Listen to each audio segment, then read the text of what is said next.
Hey guys, what's going on? Welcome back to the channel. Something a little different today from the normal Corvette content. I'm sitting inside my 2014 Ram 1500 and kind of felt the engine running a little different, sputtering kind of at idle. Figured it probably had a misfire.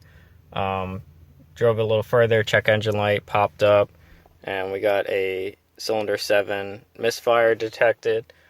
So we're just going to go through, check some things out so we get figured out what's going on with that. The truck currently has 51,000 miles on it. I actually bought this new towards the end of 2013, and this is really the first issue I've had with the truck aside from just routine maintenance, doing the oil and stuff like that, and I replaced the battery, and that's literally the only issues I've had with this truck so far. So let's check it out. All right, so kind of my first idea for what's going on with it is more than likely I'm gonna guess it's a coil pack. Just gonna go with that to start. Obviously we have to start somewhere with troubleshooting. So I've never worked on this car before or anything really like it, but it shouldn't be too hard to figure out.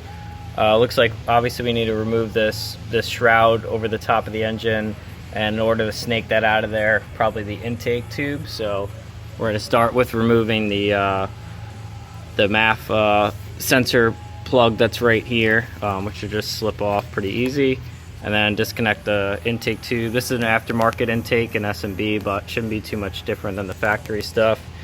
And then yeah, we'll try and pull that shroud so we can access the coil packs down here. Alright, so we got the cover pop, super easy. We got a rag over the throttle body just to make sure we don't get any debris down there. 7 should be the back one on the driver's side there. And I think it's just the two 10mm bolts probably that hold the coil pack in. It looks really tight in here. I don't even know if you'd be able to pull these out past the brake booster here and then where the firewall is, but we'll figure it out. Let's dive in and see what we can do. Alright, we got both the coil packs out. All you need is a small quarter drive, shallow socket, 10mm, and a small flathead for the clip. Pretty easy to, well, not so much easy to get out, but it's more just a fitment issue. The clips, yeah, it's tough to show you. The red piece has to slide back. You'll see how it goes forward and then back. It's like a lock, and then once you get it back, take a screwdriver and just push in on that plastic piece here where my thumb is, and then it should just pop out pretty easy. So what we're gonna do now is I'm just gonna flip 1 and 7. The reason I just chose 1 to swap it with is because it's the easiest coil to get out, so why not, fight yourself twice with it. Then we'll clear the codes and start the truck, drive around, and then see if the misfire migrates to number 1. Then we'll know it's the coil pack. If it still stays in 7, then it's probably either the spark plug 1 or 2 or the injector. So let's go ahead and swap those out. Alright, you can see we got the coil pack swap, bolts back in, clips put back. So we'll just put the air intake back. I'll leave the plastic shroud off for now until we actually figure out the problem, because most likely this is gonna have to come apart, and hopefully we're right and it's just a coil pack, and then it'll just be the number 1. So it's the easiest one to get out now, because that's which we switched number 7 with. So let's clear the code and take it for a drive, see what it does. Alright, we're back in the truck. Got the key on, and we're just gonna go ahead and clear the codes. Okay, so this should be no codes. Okay, so we'll key it off, start the truck. Obviously the check engine light's off now, and I guess we'll go ahead and drive around and just kind of see if that misfire comes back, and then we'll see what happens. Alright, I could already feel,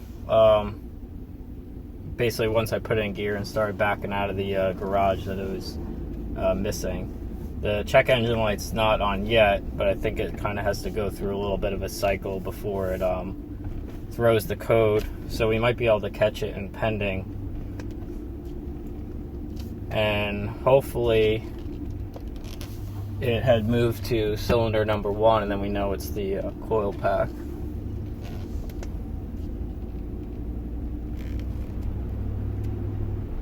So let's go up the street here quick, let it kind of, the computer monitor what's going on. I'm not sure if it's also dependent if the engine might have to be up to temperature too before it monitors for codes. I'm not sure how the logic there works, but it's pretty close. It's at 181, so it's not too far off from where it normally operates. All right, so I just pulled the code scanner up in pending. So let's just go back quick. So you see here we're in pending. So it's not. Yeah, see the check engine light hasn't actually popped yet. So I guess it's still kind of monitoring what's going on. You can see it's not on there. But if you go to pending, we have a cylinder 1 misfire now. So basically that confirms our suspicion that the coil pack is bad, because now it migrated from 7 to 1, which is what we flip-flop. So it looks like we need a new coil pack.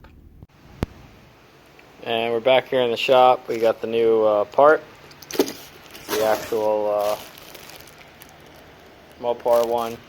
And we're just going to get this swapped out quick, and then we'll start the car up and scan it for the code again. And we'll just put a little dielectric grease on the inside here to help lubricate them when they slide on. Oh, it actually looks like it already comes with it from the factory, so I guess we're good to go on that.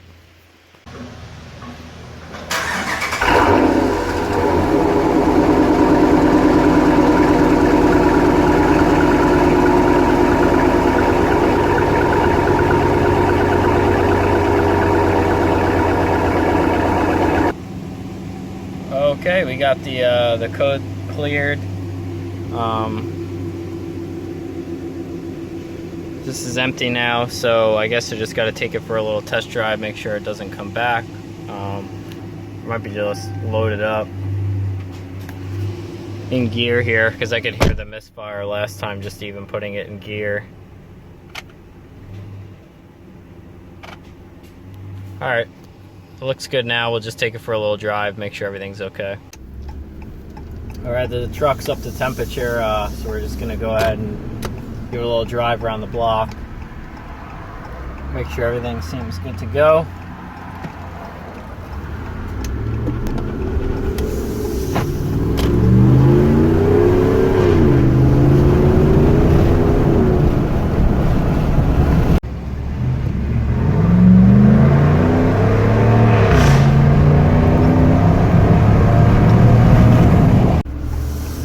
So far everything's looking really good. I don't hear the misfire.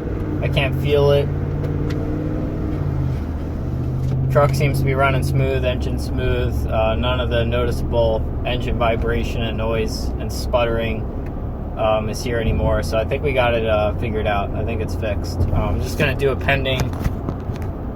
Just gonna do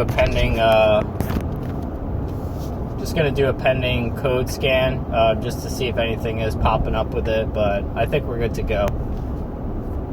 And here's the scanner. We'll just go through quick.